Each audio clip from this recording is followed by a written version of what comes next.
ফোনে call record করতে গেলেই this call is being recorded কথাটি অপরপক্ষকে সতর্ক করে দেয়। আজকে আমি আপনাদের এমন একটা জাদুকরী ট্রিক দেখাবো যার মাধ্যমে আপনি অপরপক্ষকে সতর্ক না করেই যে কোনো কল রেকর্ড করতে পারেন। এর জন্য প্রথমে আপনার ফোনের প্লে স্টোরে চলে যান, সার্চ করুন TTSLEXX নামের এই ছোট্ট অ্যাপটি এবং ইনস্টল করে নিন।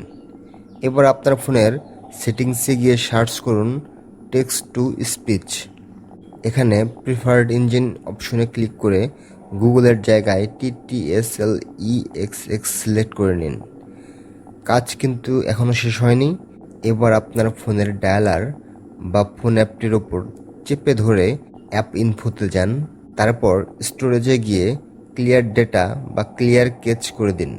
ব্যাস, আপনার কাজ শেষ। এখন থেকে কাউকে কল দিয়ে রেকর্ড অপশনে চাপলে আর কোনো ঘোষণা শোনা যাবে না।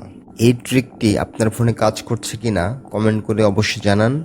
আর হ্যাঁ, ট্রিকটি কিন্তু ভালো কাজের জন্য ব্যবহার করবেন। এমন সব চমৎকার টেক ট্রিক্স পেতে আমাদের সাথে থাকুন। দেখা হচ্ছে পরের ভিডিওতে।